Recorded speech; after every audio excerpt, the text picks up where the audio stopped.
Muy buenas noches a todos ustedes.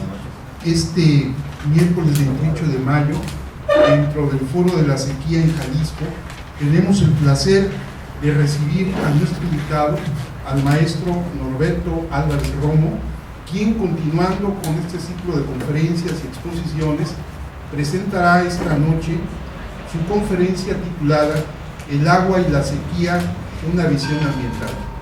Cedo el uso de la voz al ingeniero Raúl López Velázquez, quien fungirá como secretario en esta solemne sesión. Muy buenas noches a todos. Para mí es un gusto presentar a Norberto Álvarez Romo. Él nace en Valle de Guadalupe, Jalisco, en 1953. En 1972 estudia el bachillerato de ingeniería en el Colegio Benavente, Puebla. 1978 obtiene la licenciatura en Ciencias de la Comunicación por el ITESO en Guadalajara, Jalisco. En 1982, maestría en Administración de Empresas del Instituto Tecnológico de Estudios Superiores de Monterrey, Guadalajara. 1983 es investigador asociado en Desarrollo Sustentable del Institute of Ecotechnics, London, Gran Bretaña y provincia de Francia. En 1984 a 1994 es director de Cibernética, coordinador de investigación, experimentos humanos en sistemas ecológicos cerrados y vicepresidente de control de emisión de Biosfera 2 en Tucson, Arizona, Estados Unidos. Algo de mucho orgullo para todos los jaliscienses, el que un jalisciense haya participado en ese proyecto.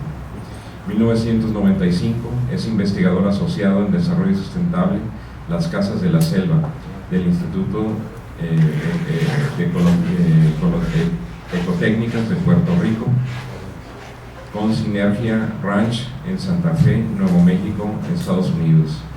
De 1996 a 98, líder del proyecto Agrotecnología para el Desarrollo Sustentable de la Cuenca Lechera de los Altos de Jalisco, Liconza, Arandas, Jalisco. 1998 al 2000, director de Amigos de la Biosfera, ACE, Proyecto de Educación y Comunicación Ambiental para el Desarrollo Sustentable. Del 2001 al 2003, delegado federal y representante de la Secretaría del Medio Ambiente y Recursos Naturales, Semarnat, en Jalisco. En el 2004 obtiene el posgrado en Gestión de Redes Territoriales para la Sustentabilidad de la Universidad Complutense, Madrid. En 2004, coordinador del proyecto de ordenamiento de la red de espacios abiertos para la región metropolitana emergente de Guadalajara, Secretaría de Desarrollo Urbano, CDUR, Jalisco, y líder del proyecto del Parque Natural Ecoturístico Agua Brava, Bosque La Primavera. 2005 a 2007, director del Centro de Ciencia y Tecnología de Guadalajara, Jalisco. Desde 2007, presente presidente de Ecometrópolis AC y líder del proyecto de mejoramiento urbano del barrio de Mezquitán, alcalde, Guadalajara, Jalisco. Coordinador del ordenamiento ecológico del territorio del municipio de Zapotlanejo, Jalisco. 2007, presente director de Metroreal SADCB, promotora de energías alternativas para el desarrollo urbano sustentable y el manejo integral de residuos. De 2008 a 2009 mantiene asesoría en proyectos municipales para el desarrollo sustentable en León, Celaya, Irapuato, Ciudad Juárez, Guadalajara, Tonalá, Zapotlanejo. Y de 2010 al 2013 está en investigación y desarrollo en MTQ de México, Sociedad Anónima de Capital Variable, que es un despacho de ingeniería sustentable aquí en el estado de Jalisco. Queda con ustedes Norberto Álvarez Romo.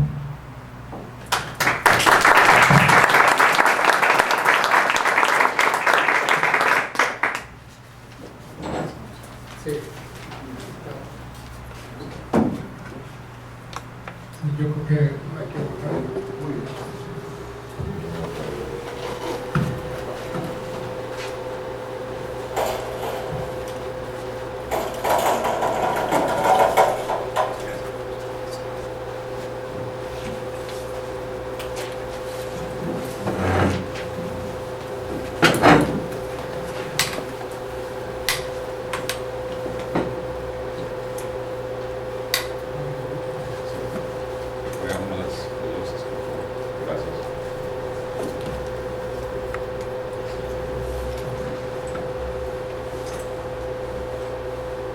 Me da muchísimo gusto estar con ustedes, poder compartir algunas perspectivas sobre el tema. Yo realmente no sé mucho sobre el tema de aguas y sequías aquí en Jalisco. Tengo algunos pocos años que regresé y no he estado tanto. Pero sí creo que en el tema ambiental quisiera compartir con ustedes una manera de concebir, de tener un marco conceptual que ojalá les pudiera servir para contextualizar el tema del agua, sobre todo. Y, bueno, y si no les sirve, yo creo que se pueden divertir, porque creo que va a ser una trayectoria poco común de cómo acercarse a ver las cosas. ¿Qué es el medio ambiente? Casi les aseguro que cada uno de ustedes contestaría una cosa muy diferente al preguntarle qué es el medio ambiente. En principio, de una manera muy egoísta, el medio ambiente es de donde cada uno de nosotros tomamos lo que queremos, lo que nos gusta, lo que necesitamos, y el medio ambiente es a donde aventamos lo que nos sobra, lo que nos disgusta, lo que no queremos. Y ya. Ahora, el medio ambiente puede ser también el lugar donde nos encontramos con los demás, que yo no soy el único que está en un lugar, sino que aquello que yo hago, de quitar y poner en mi entorno, también lo hacen otros, y a veces me toca recibir lo de los otros, y a veces a ellos les toca recibir lo del mío, ¿no? Y otro nivel de entender el medio ambiente puede ser que realmente existe, más allá de lo que yo soy, algo que está sucediendo y que no es necesariamente algo distinto a mí, pero yo no me he dado cuenta que yo soy parte de eso, que hay un territorio que funciona y que yo soy una parte minúscula y en lo individual muy poco significativa. Entonces vamos a explorar una manera diferente de ver las cosas, de hacer las cosas y de ser. Yo creo que eso sería un poco la idea hacia dónde habría que plantearse una exploración al medio ambiente. La primera pregunta que yo me hago en esto, en el medio ambiente dices, bueno, pues aquí donde yo estoy, está alrededor del río. Esto aquí y ahora. Y la pregunta de qué tan grande es tú aquí y qué tan largo es tú ahora, es muy interesante, porque eso te plantearía una dimensión muy distinta de un medio ambiente y una relación personal muy distinta a ese medio ambiente. Así. No pueden hacerlo más grande que esto. Si ustedes quieren ampliar su aquí, lo más que pueden es 13.800 millones de años atrás.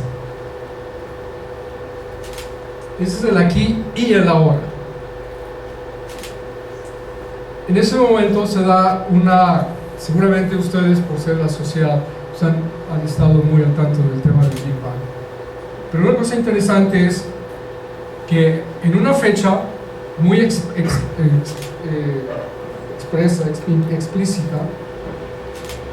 se descubre la radiación de fondo de precisamente ese Big Bang, la gran explosión que da el origen. Y a mí me tocó en ese momento estar presidiendo una conferencia internacional sobre ciclos de carbono, cosas muy especializadas en esta materia. Y al mismo tiempo que estábamos preparando la conferencia, salió la noticia de la publicación de la imagen de trasfondo del origen del universo, que es esta imagen que vemos ustedes aquí. Esa es la huella del principio, por decirlo así. Ahora, imagínense lo interesante para mí que salió el mismo día otra noticia, porque fue el 22 de abril de 1992. Entonces, en un mismo día vi una explosión de lo más antigua que puede haber, y en otro momento fue una explosión de lo más actual y de lo más, digamos, alertista en los medios que puede haber, ¿no? Y ustedes lo han de haber vivido muy de cerca. Fue muy interesante procesar en el marco de las conferencias qué había sucedido ahí, ¿no? Finalmente, esa explosión pues tenía que ver con los ciclos de carbono que nosotros estábamos atendiendo en la conferencia, ¿no? Sigue por los hidrocarburos. Bueno, ¿Qué sucede? A lo largo de esos 13.800 millones de años, o más bien quítale unos 3.8 mil millones a eso, esto es lo que ocurre. De la nada, que es este concepto griego de donde sale la esencia de las cosas, de la nada aparece calor en forma, para nosotros, de luz, que se va organizándose a sí mismo en diferentes niveles, que podemos encontrar tres grandes bloques de organización del universo: el suborgánico, el orgánico y el supraorgánico. En el caso de momento vamos a entrar en los primeros dos. Después del calor, que es la manifestación esencial del universo, y ustedes seguramente han visto el tema de la muerte termodinámica en el universo en algunas de sus pláticas pasadas, aparece ya el alineamiento de fuerzas que da origen a los campos de fuerzas, y que el universo nada más tiene cuatro: la fuerza fuerte, la fuerza débil, la fuerza electromagnética y la fuerza de gravedad. Es todo, son las piezas del rompecabezas que tenemos, no hay más en este nivel de existencia.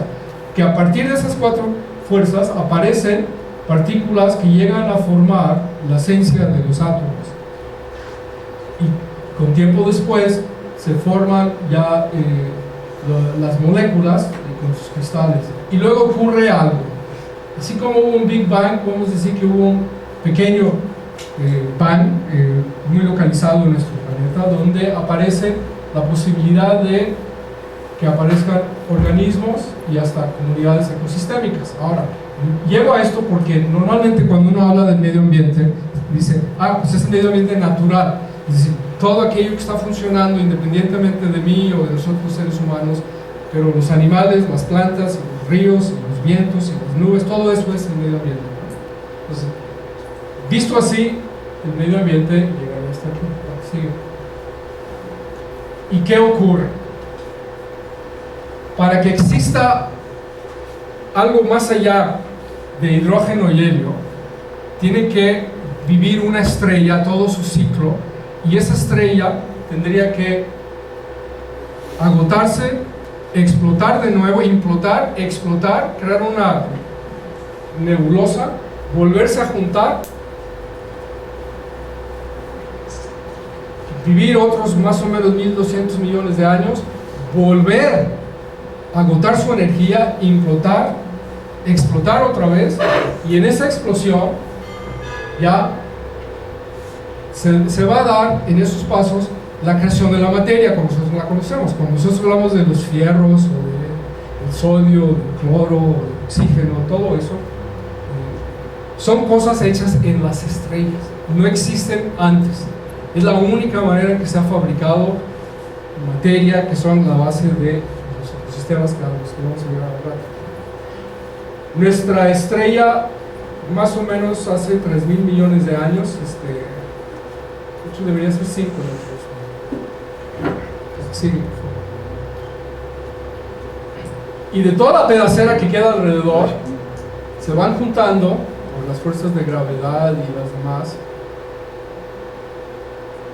corpúsculos que al principio son tan calientes casi como lo del original, chocan entre ellos, van encontrando sus caminos en la vida, y hace 4.500 millones de años aparece la formación de nuestros planetas, es decir, lo que hoy nosotros llamamos planeta Tierra se forma de esa manera hace 4.000 años. Es decir, si nosotros decimos que nuestro medio ambiente es el planeta, pues, así era cuando nosotros. ¿Sí? Y este es nuestro vecindario. Si el medio ambiente es el vecindario donde vivimos, pues este es nuestro vecindario, ¿no? Aquí está el Sol, que se crea al mismo tiempo que se crean los planetas. Nosotros estamos aquí, y estos son los hermanos grandes, podemos decir.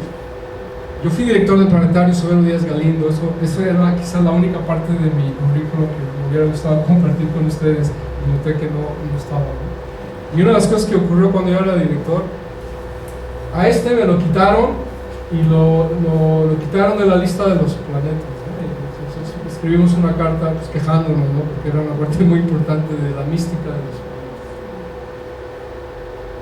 Ahí lo quise.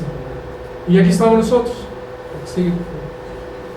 Nuestro vecino más cercano, que es el hermano más parecido a nosotros, que casi pudiéramos decir es el hermano gemelo, casi, es Venus. Nuestro tamaño es más o menos igual, tienen una atmósfera que refleja así, tiene una base de tierra que ya está suficientemente fría para ser sólida, y luego tiene sus mantos y luego su núcleo, también nuclear como nosotros también, ¿no? Funcionando hacia el interior. Ese es Venus. Sí. Nuestro otro vecino, que es un poco más chico, es Marte. Y si estuviéramos en Marte, es una foto real tomada de Marte, donde se ve alineado Júpiter, Venus y la Tierra. Estos somos nosotros, un poquito más azulado. Y Júpiter, esto así sería nuestro planeta. Un poquito de nubes, ahí más o menos que se ve, la axila, por favor. Si nos acercamos a Marte, alcanzamos a ver algo muy interesante. Son como es Chapala en los años en que se seca, ¿verdad? Se ven los rasgos de los arroyos que daban. ¿Se fijan? Sí, por favor. La idea es que esto es Marte visto desde hoy, como estamos. Su capa polar, algo de hielos o nubes que se ven por ahí. Y la idea es que Marte era así, que tenía su mar.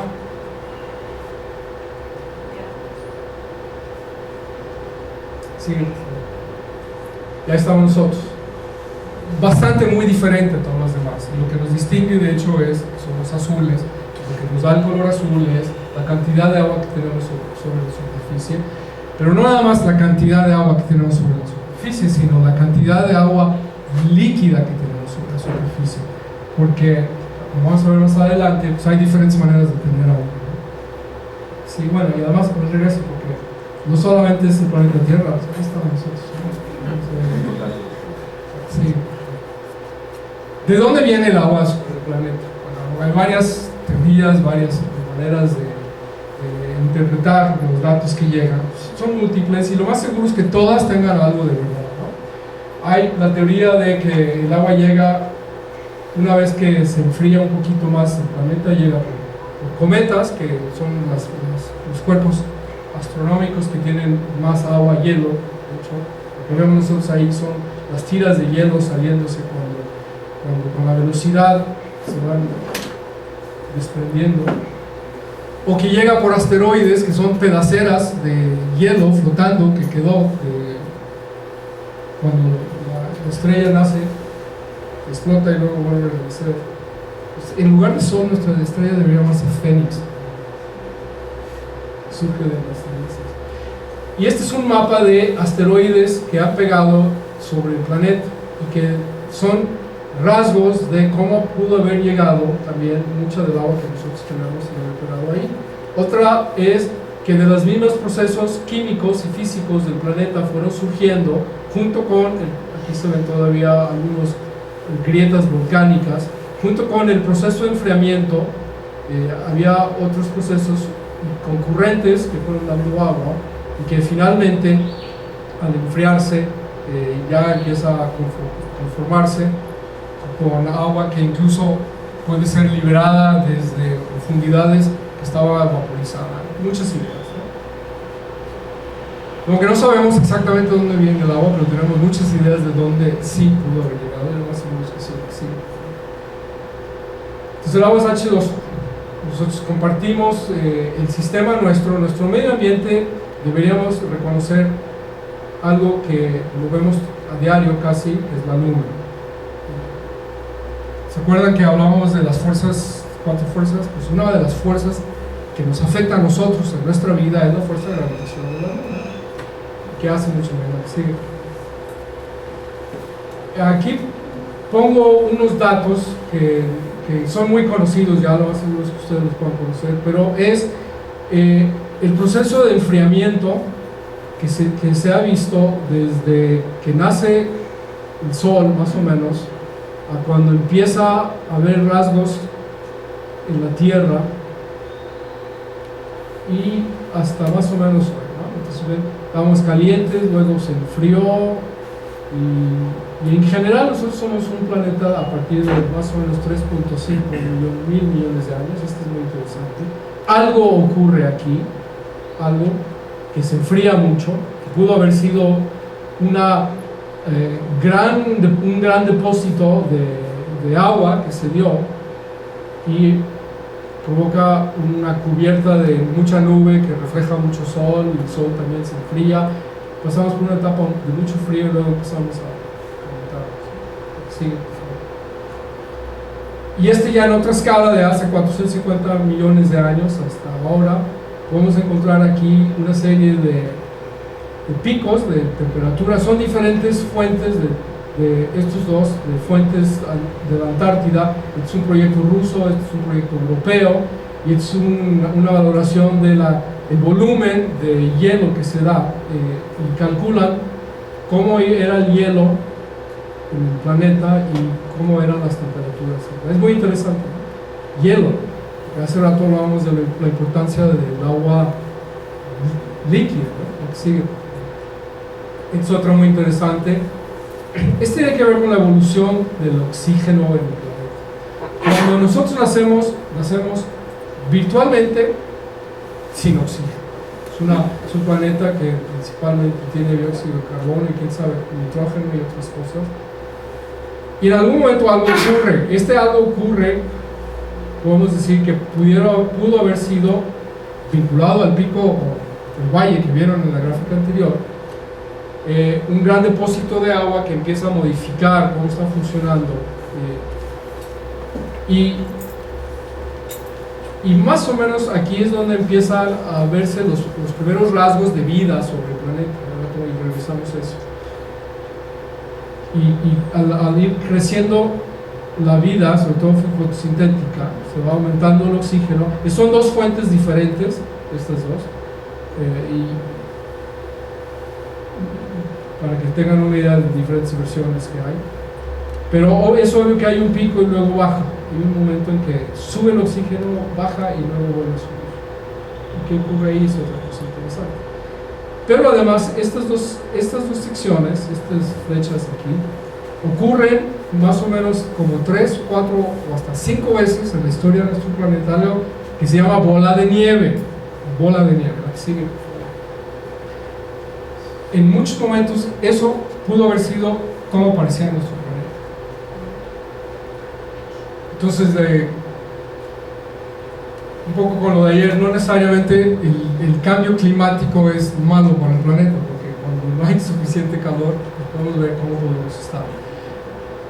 Es interesante porque es la tendencia natural de nuestro planeta. Si no tuviéramos al Sol, si no tuviéramos la dinámica que ocurre también desde el interior del planeta, pues sería un poco el destino hacia donde vamos, ¿no? Y por ser más grande que Marte, probablemente a Marte lo que le pasó en algunos calentamientos, perdió mucho de su agua, y en algunos enfriamientos se percoló mucho el agua y le llaman permafrost, metido en el suelo.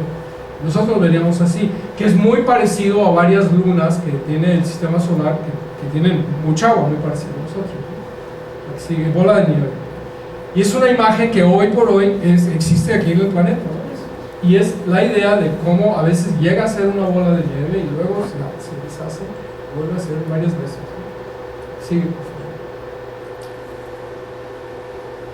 favor. Esta gráfica a mí me impresionó mucho.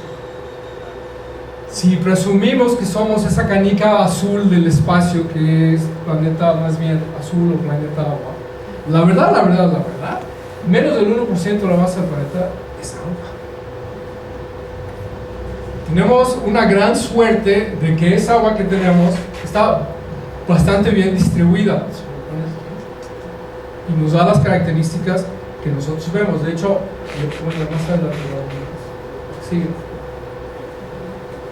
si vemos aquellos lugares donde hemos identificado interesante agua, y en un proyecto que trabajé junto con gente de la NASA y otras áreas de la ESA y ver cuáles eran los lugares interesantes para conseguir agua en un programa especial de asentamientos humanos fuera de la Tierra.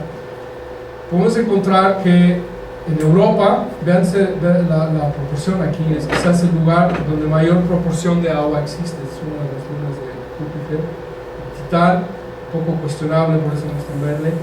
Enceladus, que es interesante, que en una ruta, por ejemplo, de salir al espacio, puede ser un lugar interesante para conseguir agua porque tendría menos gravedad y sería más fácil llegar, entrar y salir, como una estación, digamos, de carga de agua, es decir, con naves especiales. Venus, como vimos, que es más o menos nuestro tamaño, tiene un poquito, parece más agua que nosotros, pero por el calor no funciona. Hay alguna especulación de que cuando el Sol se vaya a enfriar, que se va a enfriar, porque ya se enfrió hace 2 veces, desde que nació, Venus se va a enfriar, y Venus a lo mejor puede ser un lugar interesante para muchas generaciones humanas futuras para irse a vivir a un lugar muy parecido a donde estamos. Simplemente nos acercamos al calentador, diríamos, ¿no? Para esos tiempos. Y lo que hay calculado para Marte, perdido o en las capas o en el hielo pegado en la superficie. ¿Sí? Hay un momento muy interesante en el desarrollo de la filosofía natural, y esta la quise poner porque creo que para ustedes de la sociedad, que son tienen muy en alto el valor de la razón y el raciocinio. Y el origen de la filosofía natural, que rompe con, digamos, la idiosincrasia místico-religiosa que vivían los griegos, precisamente se hace, por lo menos documentado así, en la figura de Tales de Mileto, más o menos entre 400 y 500 años antes de Cristo. Y entre las cosas que plantea Tales, además, no quiero repetir, a lo mejor les estoy cantando al coro a ustedes aquí con la filosofía griega, pero entre las cosas que él hace, resumiendo el razonamiento, llega a la conclusión de que de todo lo que hay en el universo, la esencia primordial es precisamente el agua. Sí. Y una de las cosas que luego ocurre es que empieza a aparecer en este mundo de agua, de hielo, de vapores, empiezan a aparecer lugares secos. Y es cuando empieza podemos decir, la primera sequía que tiene el planeta es esto, ¿no? El planeta nace con tierra seca. Sí. Sin embargo, siguen operando todas aquellas funciones desde que vienen de la influencia del centro del planeta, todo lo que tiene que ver con las convecciones, movimientos de vapores y vientos en la superficie, el efecto del sol, ¿sí? Que se da mucha nube, se da poca nube, se dan muchas fluctuaciones en las temperaturas, se esconde, se aparece, y ocurre algo interesante, que empieza a haber una destilación natural, y entonces empieza a diferenciarse el agua dulce del agua salada, ¿sí? Y una parte muy importante que ocurre es esto que hablábamos hace rato de la luna, que se producen mareas, y entonces los límites entre la tierra y el agua no son fijas, son variables. Entonces junto con las mareas vienen las tormentas y otras cosas. Pero también quería mostrarles esta lámina, porque si ustedes se fijan, vean el tamaño del planeta, ¿no? Grandísimo, ¿no? Y si se fijan el grosor de lo que es la atmósfera respirable para nosotros, pues es casi, más o menos es como una uña, ¿no? Más o menos. Significa que el lugar donde vivimos, nuestro medio ambiente real, es decir, la casa real que tenemos, es muy chica. Si nosotros escarbamos, lo más seguro es que a los 10 metros que escarbemos encontremos ya muy poca vida, ¿no? Si nos vamos para arriba del suelo, a lo mejor pasando los primeros árboles, son cuántos gramos, 30 metros, 50 metros, árboles grandes. Después de eso encontramos muy poco, a lo mejor algunas aves que andan allá sueltos, más o menos, insectos. Entonces estamos hablando de una franja de 70 metros, es decir, lo que mide 1,5 cuadras. El grosor, que es el 90% de lo que nosotros podemos llamar a nuestro medio ambiente.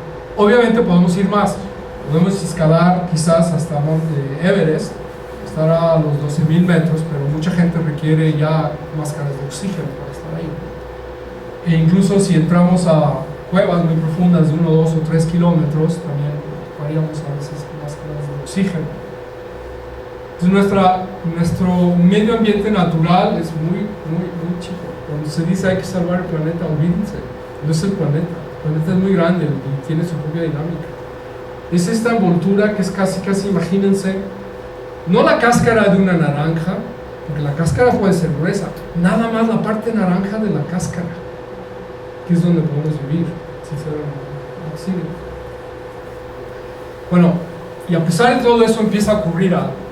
Con esos movimientos y esa interacción entre el sol, el viento, las burbujas de las olas, las tormentas que caen, los nutrientes que llegan, la mezcla de agua dulce y agua salada, empieza a haber algo. ¿Qué es esto?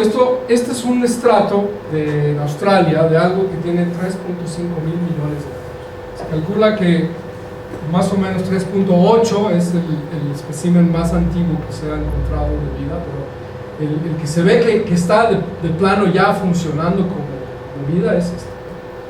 Hay otro muy parecido en África del Sur también, que no es otra cosa más que esto, ¿no? Aquello que nosotros vemos que es lamas y dejamos los tinacos abiertos. O sea, eso que ocurre cuando el tinaco se queda abierto varios meses y llegamos y vemos esto, ese es el origen de la vida. Y se va planteando así, y estos son capas, porque nace una generación, muere, y sigue la otra encima, y muere, y sigue otra encima, y muere, y sigue otra encima. Y todo esto es el resultado de varias generaciones. Estas son fotos reales, estas dos, ¿no? Porque este proceso sigue ocurriendo hoy por hoy. De hecho, no muy lejos de donde estamos nosotros aquí. En Baja California hay unos lugares donde se dan estos estromatolitos, que han sido muy interesantes para la investigación. Yo creo que lo han tenido muy secreto para que mucha gente no vaya a visitarlo. Pero ahí está, ¿no? Como el origen de la vida misma. Sí. Y de ahí se desprende algo interesante. Es una larga historia de más de 500 millones de años donde la vida va a evolucionar una gran cantidad de cosas. Estos son especímenes, fotos hoy de cosas que nacieron, bueno, estas como individuos no, pero sus formas, sus especies han estado en el planeta por casi desde siempre que llegó la vida, ¿no? Digamos que son los primeros habitantes que se mueven. Los dos son animales. Sí. No pude dejar de poner esto. Es un peje lagarto. Esto hoy por hoy todavía uno puede ir a Tabasco y pedir que le sirvan un zarandeado peje lagarto. Ay, lo saca, ¿no? Tú lo ves y da miedo porque dices, esto me va a morder a mí antes de que yo alcance a comerlo. Y aquí hay otros especímenes que se han encontrado. Este es un dinosaurio que obviamente tiene, vean, hasta la boca, ¿no? Tiene algo de rasgos de lagarto, y este es otro que es como de la línea de los lagartos. Sigue. Bueno, hay una idea muy romántica de que los peces, a la hora de llegarse a la orilla del mar, pues van y empiezan a explorar, y en esa exploración encuentran, aquí no las puse, pero que hay plantas y que puede ser interesante vivir, y entonces salen un poquito y regresan, y salen y regresan, y poco a poco a lo largo de los años van desarrollando pues unas patitas para poder ya vivir, y finalmente, bueno, ustedes conocen la historia, ¿no? Bueno, es una idea romántica. Les voy a dar otra idea, la que sigue. Bueno, antes de eso, los procesos siguen funcionando. O sea, esto es hoy por hoy estando, incluso la Tierra sigue funcionando como antes de que hubiera vida, y aquí está más o menos la muestra de cómo estamos al interior, ¿no? Aquí sigue. Son fotos de Hawái. Esto, bueno, aquí en nuestro Goyo, lo vemos, no sé si están los de Televisa aquí, pero ellos tienen una cámara fija ahí. Tormentas, fuego, humo, combustiones. Esto es también algo que ocurrió en una explosión creo que es la de Islandia. Y obviamente estos fenómenos que están con nosotros desde el principio de los tiempos. Esta la puse porque es mi tocayo. Nunca había visto yo un huracán con mi nombre y dije, ese lo voy a poner. Porque además, cuando vi la foto dije, quiero una limpia, así. Y que estaba por pegar México. No llega a Jalisco, sí. Otra foto. Estas cosas siguen ocurriendo y ocurrieron muchísimo antes, ¿no? Porque imagínense. Ese pez que ustedes decían, nada, muy románticamente llega a la orilla y va a explorar y con el tiempo se vuelve terrestre. ¿Qué tal si está aquí? Y esto lo agarra y lo sube y lo avienta a varios kilómetros adentro. Ya esa idea romántica de la evolución ya no lo espera tanto. Ya lo mandaron muy lejos a la orilla. ¿Y a dónde? Sigue. Es una foto de un jardín en Nueva York hace un par de años, creo que fue, cuando el año pasado, no sé cuándo, cuando el huracán Sandy pegó en el... Quedaron atrapados. Esta es la idea de que la evolución es desastrosa. La evolución no es un proceso bonito, romántico. Está hablando de, si hay algo donde podemos decir los golpes de la vida son los que nos hacen aprender, es precisamente esto. Sigue. Y a base de eso, de los cambios y los riesgos del medio ambiente y las adaptaciones que se tienen que hacer ante esos cambios, ocurre una gran variedad de producción de diferentes tipos de organismos. Vimos que los organismos son una parte de la organización del universo. Les quería compartir estas. Nosotros tenemos la idea de que el organismo más grande es de 200 toneladas que mide 33.5 metros, que es la ballena, ¿no? Pues la verdad es que el organismo más grande es y me va a decir, no, pero eso no son 33.5 metros, no. Esto es lo que podía ser como una flor, aunque no es flor, es un hongo. Es como una flor que va a soltar las esporas para reproducirse.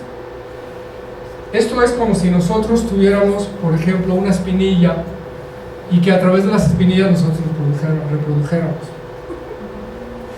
Piensen, porque el organismo no es esto, el organismo está entretejido entre las raíces del suelo y mide 965 hectáreas. Algo que se nos olvida, que probablemente es una parte bien interesante. Cuando yo dije, le escarbamos para irnos para abajo, la verdad es que hay mucho ahí, pero no alcanzamos a ver. Este es otro bicho, no es el bicho más chiquito que hay, pero creo que es el bicho más raro, chico para mí, ¿no?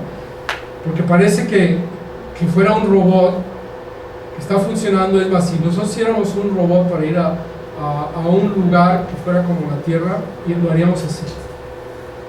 Y esta es la punta de un pelo. Y es un bicho que vive entre los pelos de algunos animales. Sí. Bueno, 8.74 millones de especies. Mucho. Me encantaría entrar en este tema, es para otra plática, pero es padrísimo. Sí. Aquí están juntados todas las especies conocidas y aquí estamos nosotros. Aquí estás tú. Eres esto entre todo esto. Sí. Es una gráfica que resume muy bien desde el principio la formación de la luna, la primera parte, más o menos aquí cuando empieza la vida, luego fotosíntesis, ¿se acuerdan? A partir de aquí empieza el oxígeno, y luego las diferentes etapas hasta que llegan los dinosaurios, y nosotros somos como un pelo. Regresa tú.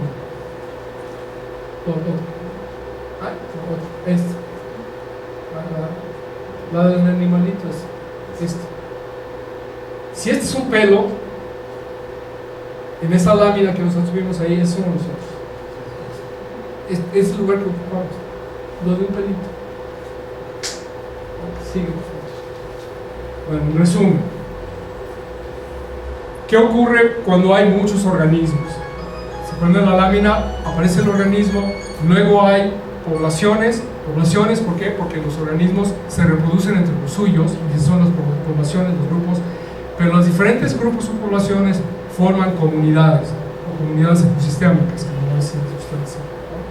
Pero la base de toda comunidad ecosistémica tiene que ver con la cantidad de biomasa que hay en los individuos, Y hay dos tipos de biomasa: biomasa viva y biomasa muerta. Acuérdense que vimos que desde el principio de la vida, la muerte sirve para soportar la vida, ¿no?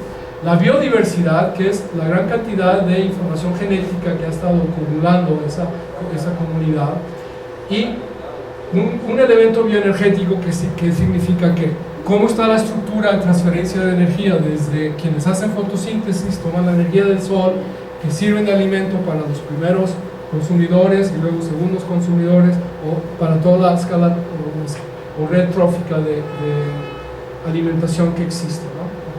Si a eso le agregamos que hay diferentes altitudes, diferentes humedades, diferentes temperaturas, diferentes latitudes, y es muy importante porque el tipo de insolación es distinto, y obviamente diferentes suelos, nosotros vamos a tener algo que podemos llamar un bioma. ¿Sí? ¿Y qué es un bioma? También le llaman paisajes bioclimáticos, o áreas bióticas, o ecorregiones, pero es la primera división que nosotros podemos entender ya de nuestro planeta.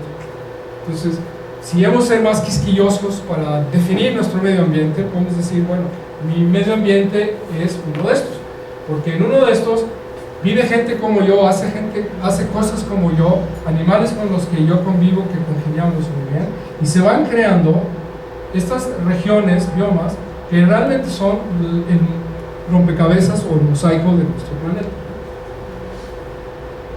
Sigue. Entonces bien, llegamos a algo bien interesante. Y en algún momento, brinqué muchísimos años, casi 500 años, hace 1.5 millones de años, en una cueva, descubrieron, no me acuerdo dónde, por aquí, una cosa que parece una piedra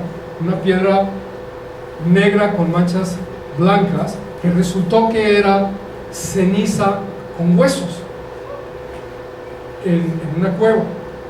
Habían encontrado algo parecido afuera, más o menos hasta 2 millones de años atrás, y se decía, estos fueron seres humanos y tuvieron control de fuego afuera. Luego decían, bueno, si es afuera, a lo mejor eso es el resultado de un bosque que se quemó, y a lo mejor no tenemos la certeza de que eran seres humanos. Entonces nos quedamos con la incertidumbre si la humanidad tuvo la oportunidad de manejar fuego 2 o 12 millones de años antes. Pero de aquí ya no hay equívoco. No hay otra manera en que se pudiera haber hecho una fogata aquí con esas características, que eran restos huesos de animales que obviamente comían. A menos de un humano que pasó en el tiempo atrás y tuvo que sobrevivir y sabía algunos secretos. Bueno, esto es lo que ocurre de esos más o menos 2.6 millones, mucho antes que el fuego. Empezaron a hacerse herramientas y se tardaron más o menos de 2.6 millones de años, hace 250 años, crear lo que podríamos llamar un estuche básico de herramientas del hombre paleolítico, es decir, antes de que empezaran a manejar bien ya las herramientas humanas. Fíjense, lo que tardamos en hacer herramientas. Y durante este proceso ocurre algo muy interesante. Luego aparecen también canastas, aparecen vasijas, etc. Y algo que ocurre es que la habilidad de desarrollo de procesos mentales cerebrales tiene que llegar a un nivel donde puede manejar 7 procesos concurrentes, aunque sean inconscientes, pero entre que agarra algo, que se detiene, que se mueve, que le pone el lodo, que le pica por aquí, que agarra un palo, 7 procesos para poder armar el estuche básico de herramientas. Y ahí nos quedamos. Biológicamente nosotros llegamos hasta aquí. Todo lo que sigue lo hacemos a partir de esa capacidad que nosotros tenemos de manejar 7 procesos concurrentes. En su mayoría son inconscientes, ¿no? La mayoría de ustedes no se dan cuenta. Que por cierto, después de la Segunda Guerra Mundial, cuando empieza todo este rollo del complejo industrial militar y empiezan a crear cuadros gerenciales importantes para las grandes organizaciones, etcétera, empiezan a buscar cuáles son los perfiles de los mejores líderes o directivos empresariales. Y uno de los rasgos a los que llegan es que lo máximo que un buen general o un buen ejecutivo principal de una organización puede llegar a entender conscientemente son 7 procesos complejos. Entonces, estamos a punto de todo aquello que nosotros hacemos de manera inconsciente, con buenos entrenamientos, probablemente 3 o 4 generaciones más, y probablemente las computadoras van a ayudar con eso, que seamos seres humanos que de la inconsciencia que creó esto puede ya vivir en la conciencia de alguna manera que sigue. Esta gente no sabía interactuar con su entorno, no sabía. El entorno eran cosas que ocurrían y ellos a base de jugar y tocar, pero no tenían una idea de que hay un entorno y ocurren cosas, solo reaccionaban. Y reaccionaban a base de sus recuerdos y las historias que ellos recibían. Lo interesante es que se adaptaban pudiéndose mover. Y una de las cosas que la humanidad hizo por encima de muchos de los demás animales fue precisamente saberse mover. Probablemente esto de subirse a 2 pies nos dio la posibilidad de ser mucho más ágiles para levantar un campamento e irnos a un lugar donde las condiciones pudieran estar mejor, ¿no? Y de una manera natural se mantenían dentro de la capacidad de carga del territorio. Este es el punto más importante, yo creo que está listo. Para los ecologistas, la capacidad de carga de un territorio es la pieza clave. Es cuántos organismos pueden estar viviendo en un lugar antes de que estén comiendo más de lo que el lugar produce. Cosa interesante. En algún momento yo oí que la humanidad ya está a punto de llegar a consumir más de lo que la Tierra produce. Pero esto ocurre de una manera muy sencilla. ¿Qué pasa cuando empiezan a excederse con la capacidad de carga del territorio? Pues 2 cosas. Se empiezan a morir de hambre.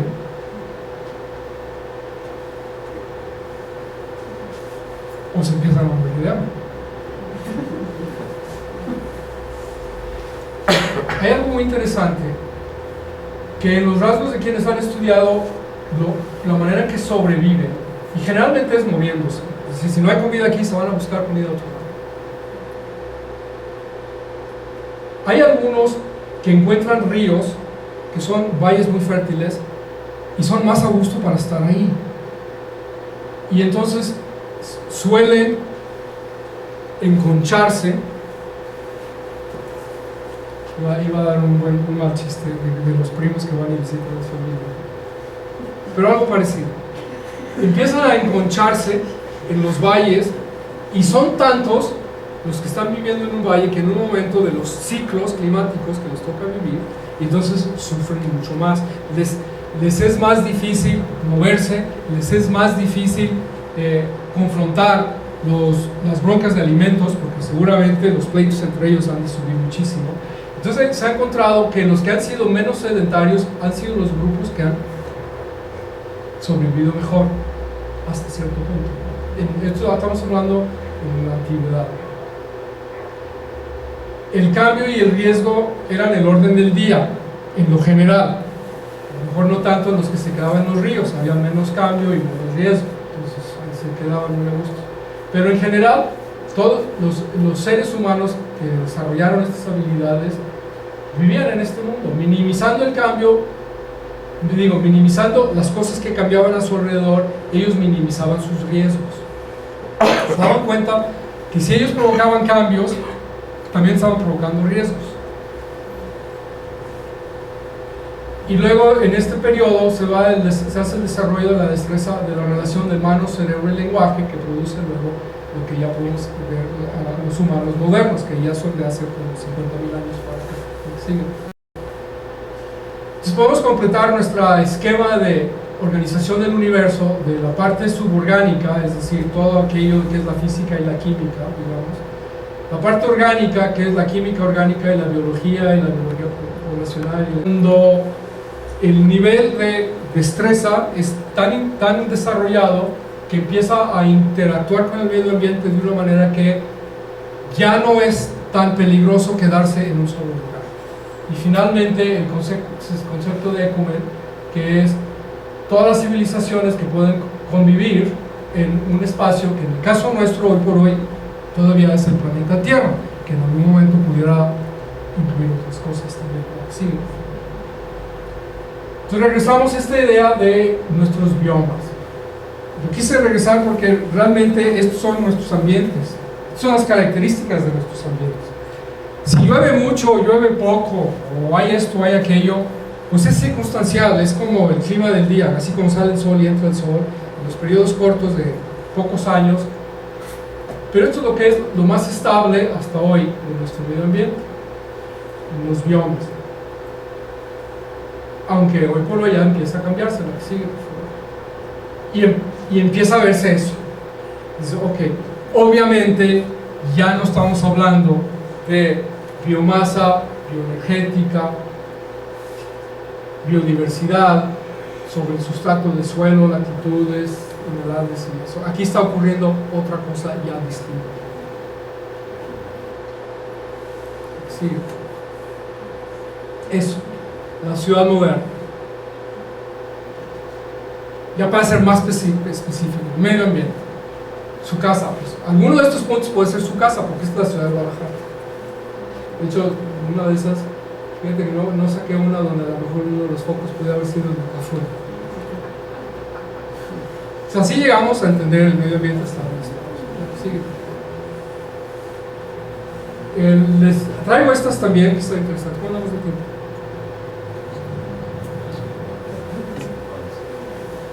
Vamos rápido. Esta ya es una vista de hace 12.000 años para acá, que más o menos son los tiempos de, si bien los 50.000 años es el Homo moderno, podemos decir que nuestros ancestros más inmediatos culturalmente, digamos, vienen desde aquí. Y hay un periodo glacial que ocurre hace 11.000 y tantos años. Se calienta la Tierra, se vuelve a enfriar un poquito. Aquí vamos hasta la época de Jesucristo, sería por aquí, periodo frío, sube un poco, baja, hay uno más, este pico al rato lo vamos a volver a ver, digo este valle lo vamos a ver, y más o menos hablamos por aquí. Aquí ocurre algo muy interesante, fíjense, sube y luego baja, sube y luego se calienta y luego baja. En este pico ocurre algo hace 7.500 años. Ocurre algo interesantísimo. Sí. Voy a sentar porque aquí hay que explicar esto. Esta es la estructura arquitectónica más antigua que se conoce. Esto es un lugar que han encontrado hace como 3 años en Turquía.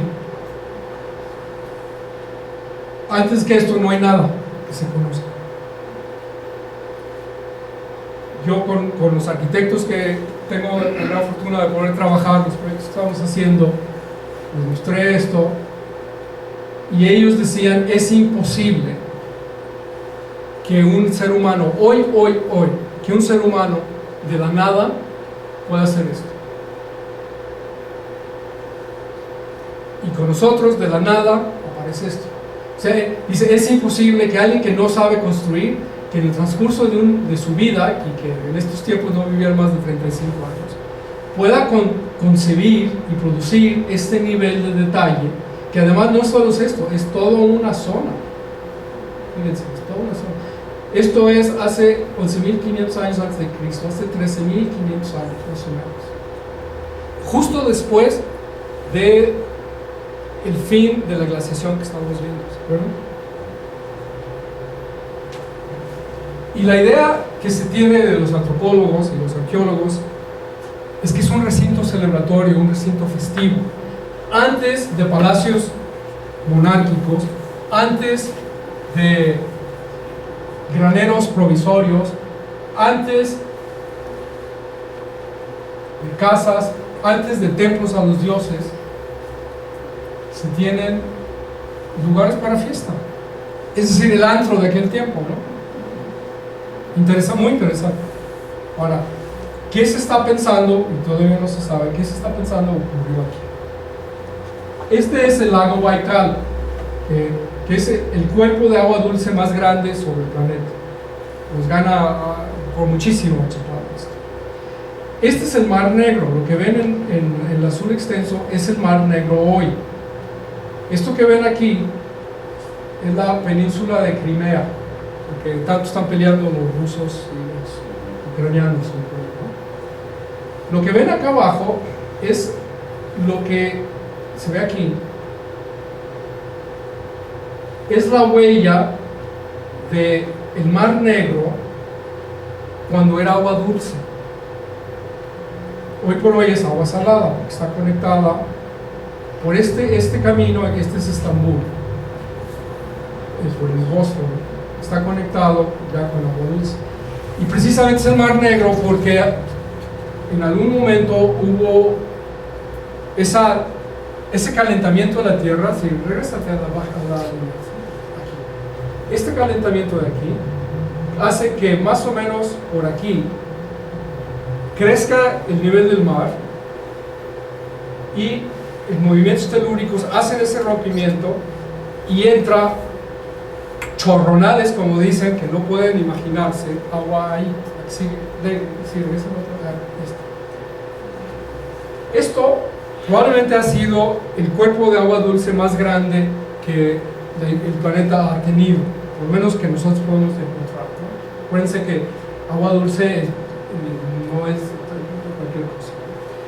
La idea es que aquí, por haber sido eso, mucho antes fue cuna de muchas civilizaciones que ahora han desaparecido, y explican la idea de que hubo un Atlantis y se perdió. Explica la idea de que hubo el diluvio y tuvieron que sufrir muchas personas porque el agua llegó tan rápido y tan fuerte que inundó a tal modo de que a los seres vivos que estaban en el agua llegó el agua salada encima, les quitó todo el oxígeno y quedaron muertos. Entonces hay una capa de agua sin oxígeno abajo, es lo que da el color negro. El color negro son los carbones que dan oxígeno. Voy un poco más rápido. ¿Sigue? Si este es el agua que tenemos, y acuérdense, es nada más menos del 1% de la masa de la Tierra. Esto es lo que está agua dulce, ¿no? Y de esa agua dulce, esto es lo que está en hielo, en hielo.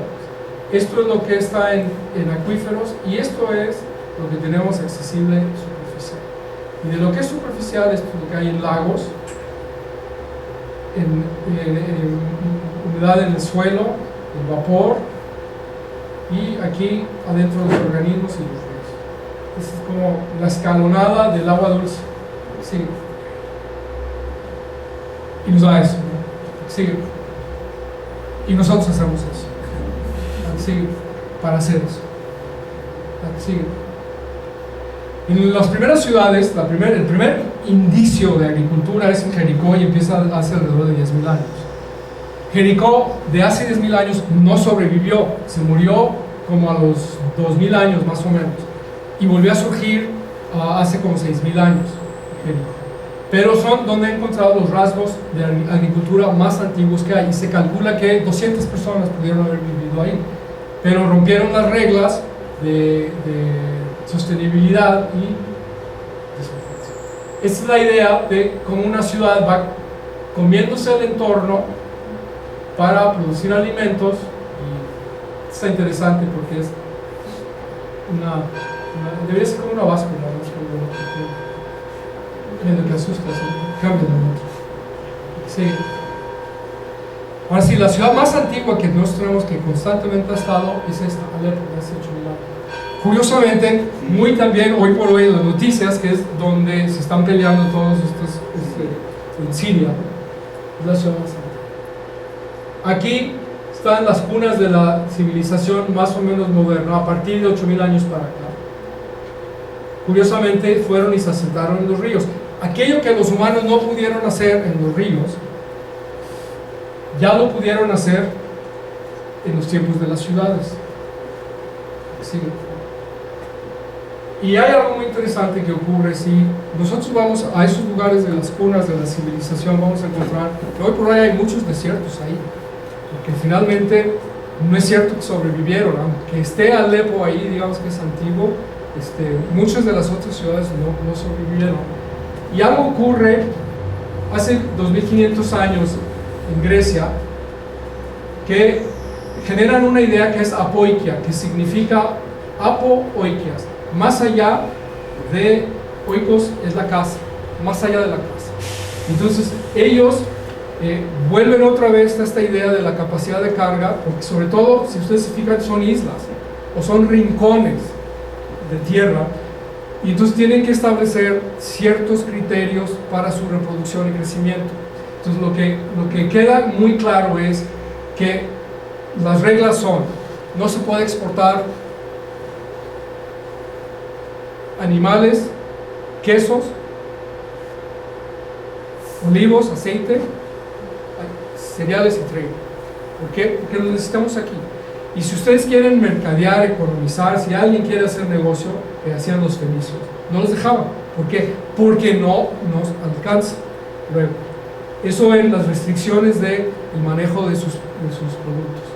Segundo, cuando la población llega a cierto nivel, ya se está acabando el tiempo porque la pila de su casa. Cuando la población llega a cierto nivel, se hace lo que llaman la apoikia, que es más allá de la casa. Yo voy a decir románticamente, se juntan y dicen: vamos partiéndonos en dos, y crean una comitiva para buscar otro lugar para hacer poblaciones. Y entonces están creando una estrategia de colonización. De hecho, la colonización surge aquí, no tanto si la conquista, las conquistas vienen más bien de cómo las primeras ciudades inventaron la guerra para conquistar espacios. Ellos plantean la colonización con este esquema de que vamos a irnos a donde nosotros podemos producir para poder sobrevivir. Quienes aprenden esto son los romanos, y por eso los romanos han sido el imperio que más extensión ha tenido y que más tiempo ha durado. Y la clave del imperio romano era no hacer lo que hacían los demás y administrarse de una manera muy interesante. Las ciudades romanas eran de tres tipos. Aparte de Roma era centro, ¿no? Había ciudades colonias, que eran como los griegos, que dependían directamente de Roma y eran como parte de Roma, eran los que nacían en esas colonias eran ciudadanos romanos. Y luego tenían municipios, que eran ciudades que creaban, pero que eran autónomas administrativamente. Es decir, se les daba una encomienda, y la encomienda principal era establezcan enclaves para protegernos de los bárbaros que vienen, por un lado, y a hacer agriculturas y mandarnos alimentos a nosotros. Y luego, por último, estaban los fundios, de donde viene la idea de latifundio, que eran las grandes extensiones de tierra, que eran como las meras fronteras que les daban a los militares para proteger en las últimas fronteras, y que también de donde viene nuestra palabra fundición, porque es donde iban a buscar los metales y para poder jalar. Estamos hablando ya de la era del hierro acá en este punto. Son los romanos, más o menos es lo que somos nosotros. Si biológicamente somos lo mismo hace 50,000 años, culturalmente somos lo mismo hace 2,000 años. Bueno, oigan las campanas, díganme si sigue. Bueno, y una de las claves de los romanos en materia de agua era saberse administrar, al grado de que tenían una figura que se llamaba el curator aqueductus. Es decir, había toda una institución que veía cómo estaban, les daba mantenimiento, y sobre todo veían que la distribución se hacía conforme a la norma que se tenía que dar. Entonces estaban vigilando a ver quién le robaba agua, quién tomaba más agua, y cuál era la productividad de esa agua. Y los romanos. Ya quisiéramos nosotros llegar a eso hoy, 2500 años después, y no podemos administrar bien nuestra agua como lo hicieron ellos. Aguas, ¿no? Sí. Bueno, sí tuvieron el problema de las tuberías de plomo, ¿no? En Roma, pero no todos lados tienen eso. Y por último, esta es la última gráfica, la de los últimos 2000 años. Y Raúl más o menos entró a este periodo que nosotros estamos viviendo, de un rápido calentamiento que sí está provocando algunos fenómenos, desde luego poco poco usuales, poco normales en el periodo que nos está tocando. Aquí estamos, esta lámina era del 2004, yo creo que hoy ya andamos por acá, ¿no? Sigue. Un ejemplo, Raúl mostró el barco este que estaba, yo también tenía, le saqué la foto para Argentina. Pero esto es muy importante porque miren, del 57 este lago se termina en el 2000 así, y hoy por hoy ya está así, es lo que queda. Ya son estas pedazos. Y esto es el resultado de mala gestión del agua. ¿Por qué? Porque en esta cuenca hay como 4 o 5 países y no se ponen de acuerdo para cómo manejar el sistema de agua. Y obviamente, agréguenle al mal manejo de agua el periodo de calentamiento que estamos empezando a tener, por aquello de calentamiento global. Sí. Bueno, Raúl mostró sequías, yo quise mostrarles el otro extremo. Esto también está ocurriendo. La sequía que hace calentamientos anormales, que hacen tormentas anormales, ¿no? Por cierto, este año se espera que haya 5 tormentas más fuertes de lo normal, porque el calentamiento del Océano Pacífico está a niveles muy altos, parecidos a 1997. Y ustedes se van a acordar que en 1997 hubo mucha lluvia. Y se van a acordar también que al finales del 97 fue cuando cayó nieve aquí en Guadalajara, porque trae esos brincos pendulares que ocurren, ¿no? Y también se van a acordar que en 1998, el verano, fue uno de los veranos donde más incendios forestales ha habido en el país. Eso se olvida, pero ustedes junten estos tres datos y entonces empiezan a entender qué está ocurriendo con el medio ambiente. Sí. No podía dejarlo. Es una interpretación artística.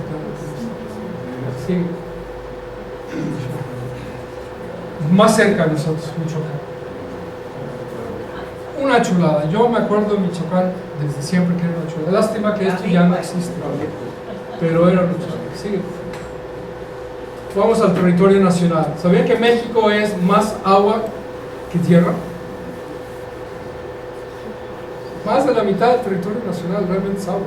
Sin embargo, tenemos una cultura, no hablemos de la cultura del agua en crisis, la cultura del agua, de toda la productividad que hay aquí, que nosotros no hemos sabido aprovechar y que lo toman los barcos rusos, los japoneses, los griegos, de todo el mundo que entra y sale a nuestros espacios económicos y se llevan los mejores atunes, se llevan unos, ¿cómo decías de Astrado Fadón que decía? Jalisco es una parte de México y México es la muestra del mundo, la verdad. En esta zona de aquí, donde cae el río Lerma, que recolecta del eje neovolcánico, todos los nutrientes pasan por Chapala y llegan aquí. Esta es la zona pesquera más rica de América Latina y probablemente del mundo. Atún, camarón, todo lo que ustedes quieran ver aquí, en esta zona.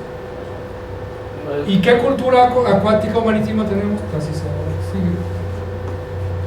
Bueno, esto para recalcarles, me decía Raúl, tienes que hablar de Chapala porque para la gente de aquí ese es el referente principal. Bueno, pues esta es Chapala, esta es Chapala que dibujó José María Narváez, una gran figura que podemos decir que es jalisciense, aunque nació en España, realmente se hizo tapatío y que fue el principal cartógrafo del Pacífico. Y estas son de las primeras cartografías que se dan. De hecho, nosotros no tenemos más que una calle que maltratan aquí en la zona de Oblatos en honor a Narváez. En Vancouver hay una plaza y una estatua, una placa a José María Narváez, porque José María Narváez fue el que descubrió, hizo la cartografía y gracias a su trabajo se pudo poblar todo eso. Nadie es profeta en su tierra. Bueno, esto es antes de que, esta es la cartografía original. Esto es más o menos como lo plantean ahí en los mapas, pero esto es muy interesante. En el 2001 llegó hasta aquí. De hecho, a mí me tocó ser delegado de Semarnat en estos tiempos y teníamos problemas muy graves de los cuales casi ni podíamos hablar en público porque había muertes. De Michoacán, de Jalisco, empezaron a meterse los ganaderos y los agricultores, se mataban. Yo sé de 3 muertes que hubo peleándose por poner las cercas y ganar los terrenos del lado en 2001. Y aquí es como era en el 86 o 89. Y es una imagen de satélite que es como así. Bueno, esto es para que les diga. A mí me tocó ver esto. Yo, en los años 70, mi abuelo me dijo, vinimos mucho a Guadalajara y me dijo, hay que ir a Chapala porque dicen que está muy bonito. Entonces, esto es lo que vi. Nosotros no tomamos la foto, pero yo vi esto de chico. Y así estaba en 2015. Aquí hay gente, una, otra aquí. Y vean, la voy a sí. No pude no poner esto. Esto salió en una nota en un periódico de un pueblo en Estados Unidos. Porque a la gente de ese pueblo le gustaba ir a un pueblo de Baja California, que se llama Montejo. Y sacaron esto aquí en Casizuco. Y un periódico comunitario de unos gringos que tenían un club de los que iban y tenían sus casas en la península de Baja California. Eso es lo que se exhibe. Bueno, Raúl me pidió que les platicara un poquito lo que hacíamos aquí. La verdad, esto es plática para, esto es tema para otra plática. Nosotros nos metimos a estudiar sistemas ecológicos cerrados.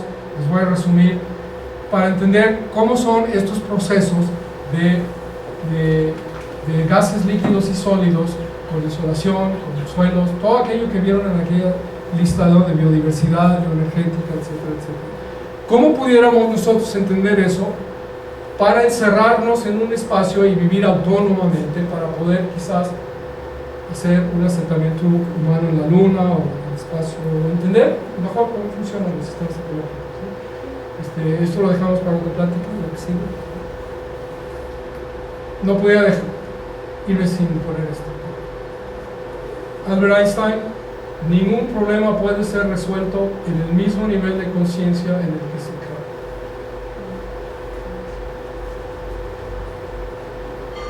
¿Qué significa eso? Cada quien va a entender y va a tener su propia definición de conciencia. Yo tengo las mías, pero eso sería también tema para otro plato. Y esto es de donde yo soy. Yo soy de Valle de Guadalupe. Este es el pueblo a donde los aguas termales de este pueblo nosotros íbamos a bañarnos en la vida de campo cuando yo era niño. Y justamente aquí era uno de los lugares donde llegaba con mis tíos y pescaban y hacían una colecta de nopales, y después de limpiar los pescados se ponían en nopales con jitomate, cebolla, ajo, cilantro y chilitos, y luego a las brasas se quedaban como 2 horas mientras nosotros nos bañábamos y jugábamos y todo eso. Y al final nos tiraban todo eso en un plato y era un manjar deliciosísimo. Eso es la experiencia romántica personal de estos lugares. Sí saben lo que es, ¿no? La presa de Zapotillo. Sigue. Regreso a la idea esta. Explorar una manera diferente de ver las cosas, de hacer las cosas y de ser. Yo creo que hay que hacer eso. Y podemos llamar que el principio de prudencia. Si nosotros algo debemos aprender de nuestros antepasados, es que el principio de prudencia es muchísimo más grande de lo que nosotros valoramos. Trae consigo cosas que ni siquiera nos imaginamos, y con nada más el hecho de pensar en la prudencia y ejercerla en la medida que cada quien en su conciencia lo hace, puede ser muy interesante. Muchas gracias.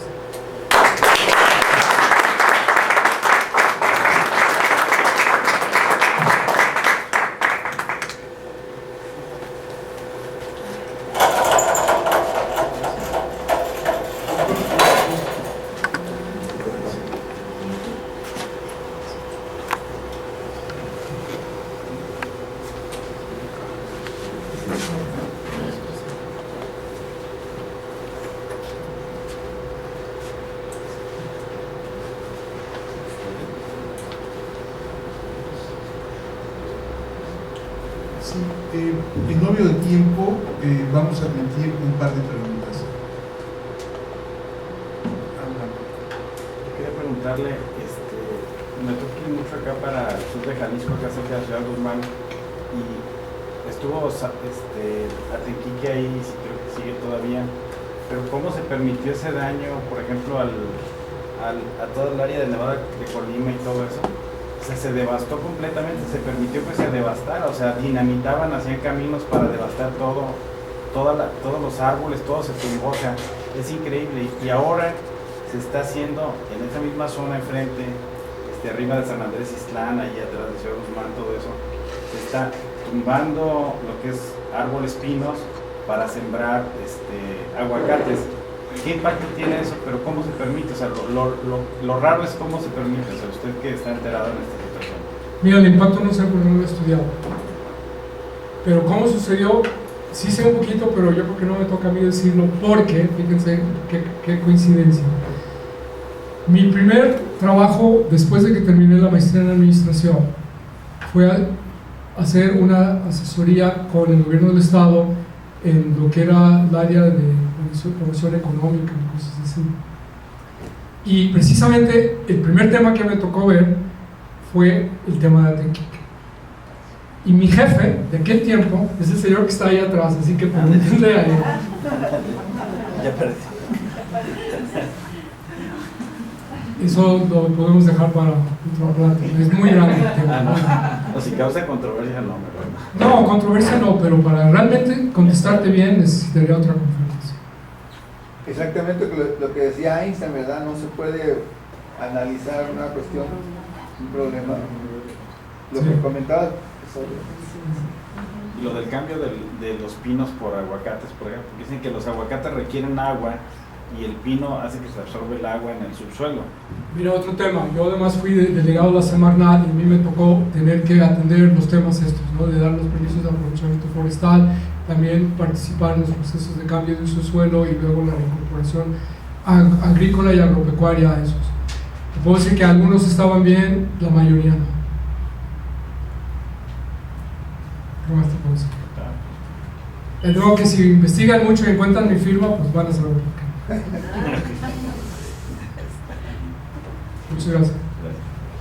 Agradecemos muy cumplidamente al doctor Norberto Álvarez Romo su valiosísima e interesante conferencia.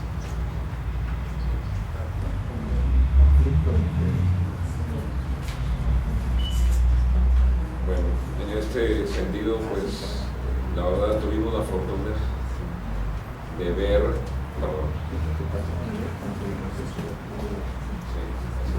Nomás antes de hacer la entrega del reconocimiento, quiero hacer el comentario que tuvimos la fortuna de viajar a través del universo, a la creación del universo, de cómo evolucionó la vida en la Tierra, sintetizada de manera brillante por Norberto. Espero valoremos mucho este viaje en el tiempo y en el universo que tuvimos el día de hoy. A continuación se va a hacer la entrega del reconocimiento por parte del licenciado Eduardo Velasco Briceño al doctor que hoy presentó su ponencia. Con mucho gusto. La Benemérita Sociedad de Geografía y Estadística del Estado de Jalisco, una organización científica y cultural fundada el 27 de septiembre de 1864, otorga el presente reconocimiento a un excelente científico, al maestro Norberto Álvarez Romo, por su valiosa participación dentro del Foro de la Sequía en Jalisco, presentando su conferencia El agua y la sequía, una visión ambiental, organizada en esta casa sede, cumpliendo así con el compromiso que desde su fundación ha sido y lo es la difusión de la ciencia y la cultura. Está fechado el día de hoy y la firma del señor secretario general y el de la voz. Maestro, muchas gracias y felicidades.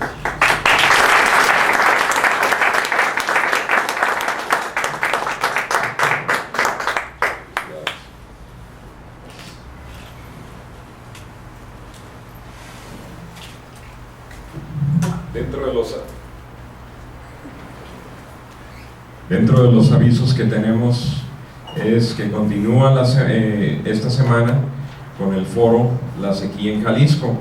Mañana, jueves 29 a las 20 horas, tendremos una conferencia también de muy alto nivel, que es la sequía cruenta de la cuenca Lerma-Chapala, a cargo de nuestro consorcio, maestro Guillermo Gómez Ustaita.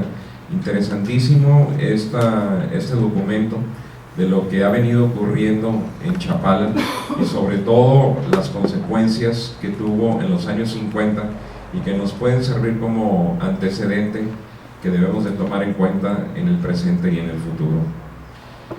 A continuación, le vamos a invitar al convivio si quieren hacer preguntas con nuestro conferenciante del día de hoy. Vamos a tener aquí nuestro convivio y le voy a pedir a mi presidente que haga la clausura de la sesión del día de hoy. Con mucho gusto. Siendo las 21 horas con 25 minutos,